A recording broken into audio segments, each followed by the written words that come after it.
Good afternoon students. आज का हमारा टॉपिक है नॉलेज या ज्ञान। आज हम नॉलेज है क्या, किसे कहते हैं, इसके बारे में चर्चा करेंगे। सबसे पहले नॉलेज का हम शाब्दिक अर्थ निकालें, जहां पर वो ज्ञ या ज्ञान शब्द है। ज्ञान का अर्थ है जानना, या इंग्लिश में टू नो। क्या जानना है या जो भी कुछ जानना है वही ज्ञान है। अब एक दूसरा अर्थ हम निकाल सकते हैं, वो है मूल अर्थ या बेसिक मीनिंग। इसका क्या है?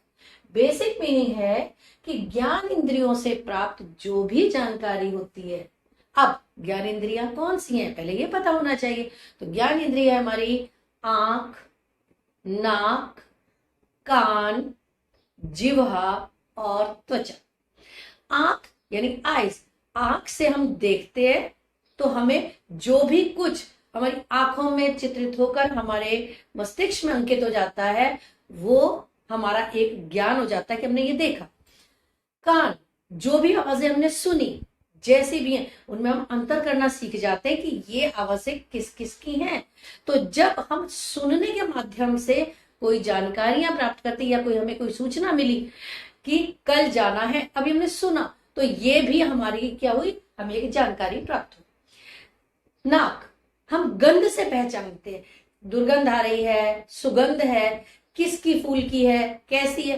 तो ये जो कलेक्शन हमारा हो रहा है नाक यानी इंद्रियों से, वो भी हम एक विषय है एक तो उसके बारे में जो जानकारी प्राप्त होती है उसे हम कहते हैं नाक से प्राप्त हमारी जानकारी। जिह्वा, जिह्वा यानी जो हम टेस्ट करते हैं। टेस्ट यानी कड़वा, मीठा, खट्टा, नमकीन, अलग अलग चीजें जब हम देखते हैं तो उनसे जो हमारे टेस्ट बर्ड से हमारे को जो जानकारियां मिलती है, कलेक्शन हमारा इकट्ठा होता जाता है, वो जानकारी फिर से क्या हुई, ज्ञान हमें प्राप्त हुआ।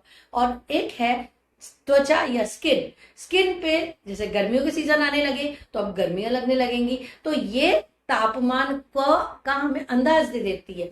सर्दियां आती हैं तो इसमें ठंड लगने लगती है, तो इसका मतलब हुआ कि तापमान गिर रहा है।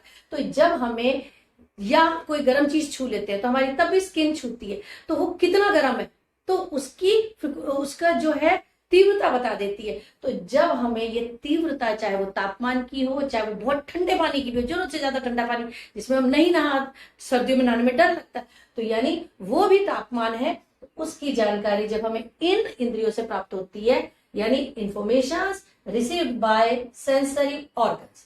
और जो ये कलेक्ट होता है, ये सारी जानकारियां वो किन किन रूपों में है। नंबर 1, या तो वो तथ्य रूप में या फैक्ट्स रूप में होती हैं। फैक्ट यानी जिसमें एक हमारा आंसर बिल्कुल फिक्स होता है। फिक्स का मतलब कि दिन निकला है, दिन का मतलब हाँ अब सूरज भी है, तो हमें परिस्थितियां सारी हमें दिन के हिसाब की पता चल जाती, या इस समय इतना तापमान है तो वो जो डिग्री है वो भी एक निश्चित डिग्री इस समय की होगी, इसलिए वो तथ्य होते हैं। कुछ है अनुभव, जैसे अभी हमने कहा हमारी स्किन ने अनुभव करे, हमें जितने एक्सपीरियंसेस मिले, या हम किसी की सहायता करने गए, या हम सहायता करने गए और उससे हमें जो खुशी मिली, खुशी एक अलग बात है, उस हमारी संतुष्टि, लेकिन वो कौन सी स्थितियां थी। तो अनुभव के साथ साथ जब हम स्थितियां अलग अलग, क्या हमें दिक्कत हुई या हम बहुत आसानी से स्थिति को पार कर सके, तो जो जो स्थितियां होती है उनमें भी हमें नई नई जानकारियां मिलती कि हमें कैसे सटीकता से रहना है।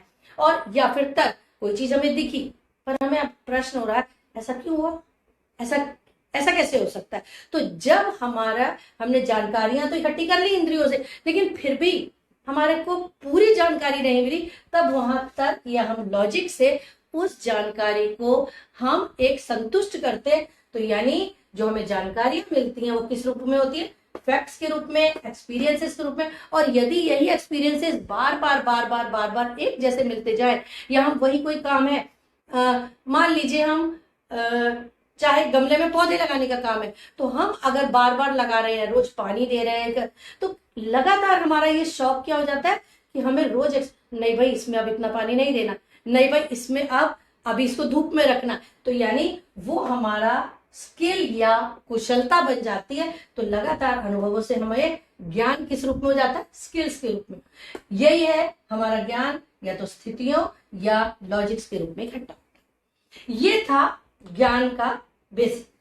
अब कुछ कभी कभी परिभाषाएं जो कि यहाँ ये जरूरी नहीं है कि यहाँ दो दे रखी है, लेकिन यदि कुछ भी परिभाषाएं हो तो वो परिभाषाएं जहां एक तरफ ज्ञान बताती हैं, यानी जिस भी विषय को आप पढ़ रहे होते हैं वो समझाती, उसके अलावा बहुत सारी एक्स्ट्रा जानकारी दे रही होती है। जैसे यहाँ पर ऑक्सफोर्ड डिक्शनरी की बात करें तो ऑक्सफोर्ड डिक्शनरी कह रही है कि to know the special facts, जो स्पेशल फैक्ट्स एंड कंडीशन, जो भी हमें कंडीशंस या जो सिचुएशंस है उनके बारे में जब हमें जानकारी मिलती है वही जानकारी नॉलेज है।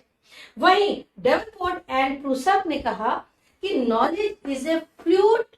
अब नॉलेज क्या है? एक तरावट है जिसमें जो कि लगातार लगातार इकट्ठी होती जा रही है, बहती वो रूप में हमें इकट्ठी होती जा रही है। किस किस से मिक्स है? Mixed of. अब इसमें क्या क्या मिला है जब नॉलेज तैयार हुई?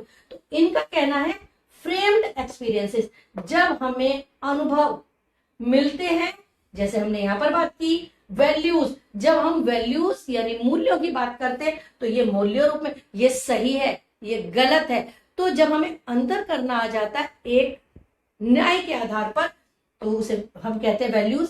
जब कॉन्टेक्चुअल इंफॉर्मेशन, जब हम किसी भी विषय को पढ़ रहे होते हैं और उसके बारे में जानकारियां जो हैं, एंड एक्सपर्ट इनसाइट, और यदि कोई विशेषज्ञ हमें पढ़ा रहे हैं तो वो कौन सी जानकारी अपनी दे रहे हैं, तो इनका एक कलेक्शन, मिक्स्ड कलेक्शन है। किस किस का? फ्रेम्ड एक्सपीरियंसेस का, plus values, plus contextual information and plus experts insight. अब ये तो हुआ नॉलेज। अब ये करती क्या है? तो यहां पर इसकी विशेषता भी बता रखी है, दैट प्रोवाइड्स ए फ्रेमवर्क, वो एक हमारे लिए फ्रेमवर्क का काम करती है, देती है for evaluating and incorporating new experiences and information. जो भी हमें नए अनुभव मिलते हैं, जो भी हमें जानकारियां मिलती हैं, उनको हम अपने अंदर सही गलत देखते हुए कैसे हम इनकॉर्पोरेट करें और उसके बाद में हम किस आधार पर मूल्यांकन करें, ये हम जब पूरा एक प्रक्रिया हो जाती है तो वो कहलाती है नॉलेज। अब हम ये कह सकते हैं कि नॉलेज क्या है? इस आधार पर नॉलेज है collections of facts, information, skill, awareness, familiarity and totality. Totality यानी जब हम पूरी सिचुएशन से गुजरते और हम एक प्रोसेस के अंदर चल रहे होते हैं तो तब वो जो पूरे अनुभव है वो हमारी टोटलिटी से जितनी जानकारी हमें मिलती है वो ज्ञान कहलाती है। तो ज्ञान यानी जैसे अभी हमने देखा कितनी भी परिभाषाएं हैं, कोई सी भी परिभाषा आप ले सकते हैं, पर वास्तव में ज्ञान है क्या? तथ्य, कौशल या जो हमने अभी कहा अनुभव, इनका एक जो सूचनाओं का एकत्रण होता है उसे ज्ञान कहते हैं। लेकिन अब हम थोड़े से मुड़कर ये देखते हैं कि अलग अलग समय पे ज्ञान को किस रूप में जाना गया। संस्कृत के अनुसार ज्ञान जैसे जानना है वो विद धातु से आया। विद यानी जिससे विद्वान बना, विद जिससे वेद शब्द की उत्पत्ति हुई। अब विद यानी जानना, जानना क्या है? तो जानने हैं हमें विषय या सब्जेक्ट। अब ये विषय या सब्जेक्ट का मतलब हिंदी इंग्लिश का मतलब नहीं हो है कि केवल यही है। विषय उसे कहते हैं जिस बात के ऊपर भी चर्चा की जाए, जिस भी बात पर चर्चा की जाए वही सब्जेक्ट बन जाता है, वही विषय बन जाता है। तो जब संस्कृत के अनुसार जो वो पुराना समय था उसमें अलग अलग समय पर अलग अलग बातों पर चर्चा की गई और वही ज्ञान वेदों के रूप में चार रूप में आया। जैसे जब उन्होंने भक्ति का समय था उनका या पूजा पाठ में वो अगर थे तो उन्होंने जो मंत्र लिखे या जो भी जानकारी थी उनको जब ऋचाओं के रूप में लिखा, मंत्रों के रूप में, तो वो कहलाए ऋचाओं के रूप में था, इसलिए उसमें ऋग्वेद जितना भी कलेक्शन उन्होंने करा वो ऋग्वेद बना। तो एक सब्जेक्ट बन गया जो ऋचाओं से संबंधित कलेक्शन या मंत्रों से संबंधित कलेक्शन रहा, चाहे आसपास कोई भी जानकारियां उस समय की थी। अब जो मान लीजिए चाहे वो पूजा कर रहे हो, चाहे वो किसी भी रूप की जानकारी, उसको क्रिया में कैसे लेके आना है, क्रियान्वित कैसे करना है, तो उसके लिए कुछ कुछ काम तो करने होंगे ना। जो वो कुछ काम करने हैं तो वही कहलाता है कर्म कांड। वो हमारा एक उन्होंने सारी प्रोसेस लिखी, भाई ये जो ज्ञान है इसको इस रूप में पूरा करना है, इस रूप में इसको किया जाना है, इन उपकरणों से करना है, टूल से करना। तो जिसके बारे में चर्चा की गई उस समय में वो ज्ञान का दूसरा टॉपिक बन गया यजुर्वेद, यानी जिसमें कर्म कांड से संबंधित उनकी क्रियाएं या उनके उपकरण या टूल्स थे। तीसरा, अब ये एक थोड़ा सा एक उत्साह के रूप में इसी काम को और किया जाए, तो कई चीज ऐसी हुई जिसमें उन्होंने सामवेद यानी संगीत का जो है वो पुट डाला, और तब वो चीज एक थोड़ी और मनोरंजक हो गई। तो उस समय में जितना भी संगीत से या फिर रिलैक्स होने के लिए भी, ये भी एक विषय है कि आप कैसे उससे तनाव से या कैसी चीजों से हटे, तो उसमें जो काम कर रहे हैं उसको संगीत के रूप में तब सामवेद आया। और अथर्ववेद, यदि कोई चीज इन प्रक्रियाओं में कोई चीज की दिक्कत हो, कोई चीज की जो हम क्रिया कर रहे हैं, जो हम उसको एग्जीक्यूट कर रहे हैं उसमें दिक्कत आए, तो उसको कैसे हैंडल करना चाहिए, तो उसके लिए क्या उपाय होने चाहिए, सजेशंस, वो सारे आ गए अथर्व में। तो एक संस्कृत के अनुसार नॉलेज उस समय क्या थी, नॉलेज उस समय वेदों में जो आई वो एक थी, जितनी भी जानकारी है वो ऋचाओं के रूप में लिखी है, उसको एग्जीक्यूट यजुर्वेद में किया गया, उसको संगीतों के साथ में एक रिदम के साथ में सामवेद में किया गया, और यदि उसके लिए सजेशंस चाहिए थे या कुछ नए चेंजेस चाहिए थे वो अथर्ववेद में शामिल किए गए। अब अकॉर्डिंग टू अगर हम चाहें कि भगवत गीता क्या कहती, तो भगवत गीता में ज्ञान क्या क्या गया, भगवत गीता का ज्ञान 3 रूप में बटा, ज्ञान योग, भक्ति योग, कर्म योग, और उसके बाद में उन्होंने कहा भाई मोक्ष की प्राप्ति हो जानी चाहिए। असली है कि ज्ञान क्या है, मोक्ष की प्राप्ति।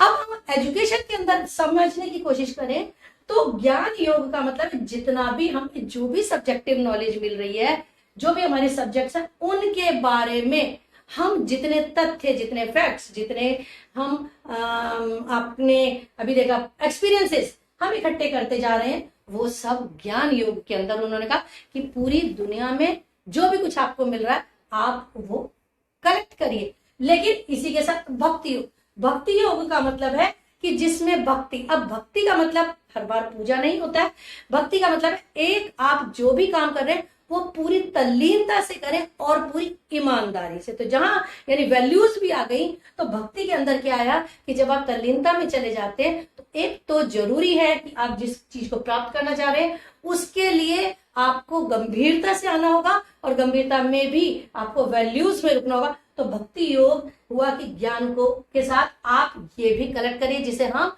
मूल्य के रूप में कहते हैं कि हमें मूल्यों की भी प्राप्ति करनी होगी।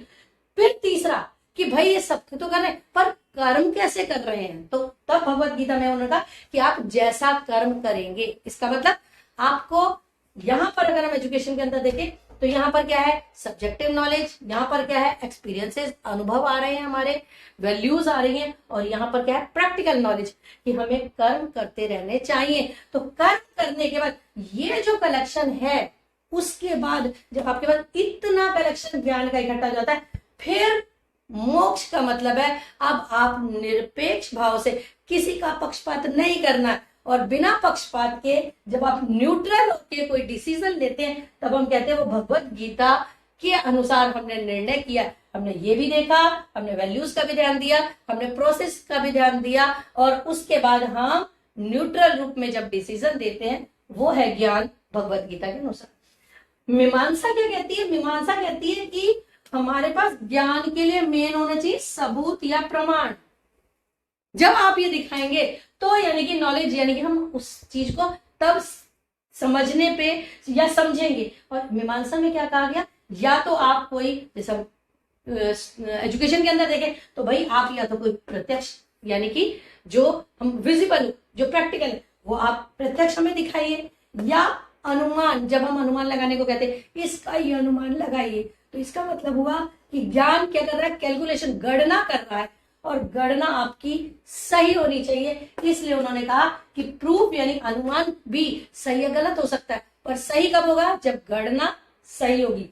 शब्द, उसे एक कोई नाम, कोई भी अगर नाम आप दे रहे तो वो नाम कितना सार्थक है, इसका प्रूफ जो है वो शब्द ही, चाहे आपके नाम का ही अर्थ हो, तो यानी कि वो प्रत्यक्ष का सबूत उन्होंने मीमांसा ने इस पर जोर दिया। ऐसे ही अर्थापत्ति यानी कि जो भी शब्द है कुछ है उसके अर्थ का, उसकी उत्पत्ति और अभाव यदि वो नहीं है, कोई भी चीज आसपास नहीं है, तो अब हमें कल्पना से उसका अनुमान लगाना पड़ता है, तो भी हम सही, असली बात है प्रमाण, यानी कि जो अभाव में भी अगर हम चीज किसी की दिखा रहे हैं या कल्पना कर रहे हैं तो वो सही होनी चाहिए। और है फिर उपमान, या आप किसी से किसी चीज की तुलना कर रहे हैं तो तुलना में भी वो भी एक ज्ञान है कि आप तुलना में लगभग बराबरी का तो थोड़ा बहुत ऊपर नीचे हो जाता है, लेकिन इतना ज्यादा या बहुत ज्यादा अंतर नहीं होना चाहिए। तो मीमांसा कहती है कि जब तक ज्ञान वो है, जब तक आप इन रूपों में किसी भी प्रमाण को नहीं दिखाएंगे तब तक वो ज्ञान नहीं है, यानी कि ज्ञान प्रमाण होना चाहिए। मूल्य दर्शन के अनुसार, मूल्य दर्शन अपने आप ही कहता है मूल्यों के ऊपर आधारित होकर, जब आप सही और गलत का अंतर पहचान रहे हैं या पहचानने के लिए आप अलग अलग तथ्यों का, अलग अलग अनुभवों का, अलग अलग कौशलों का जब आप उपयोग कर रहे हैं तब वो ज्ञान है। और अंत में बुद्ध दर्शन, बुद्ध दर्शन ने कहा कि भाई ज्ञान का अर्थ है कि आपको क्या कारण पता है, कारण पता होना चाहिए, या कॉज क्या है, आपकी कोई समस्या आई है तो भाई उसकी समस्या क्या है, तो समस्या उन्होंने कहा, तब उन्होंने कहा जैसे एक इच्छाएं दुख का कारण है। अब यानी कि आप क्या चीज की एक्सपेक्टेशन कर रहे हो और यदि वो नहीं मिल रही है तभी आपको दुख हो रहा है, तो इसके लिए क्या होगा, आपको अपने उस चीज के लिए जो चाहे आपका वो रिजल्ट है, चाहे वो आपकी कोई, आप कोई प्रैक्टिकल कर रहे हैं, चाहे वो कोई हम खेलने में जीतना चाह रहे हैं, तो वही हमारी इच्छा है,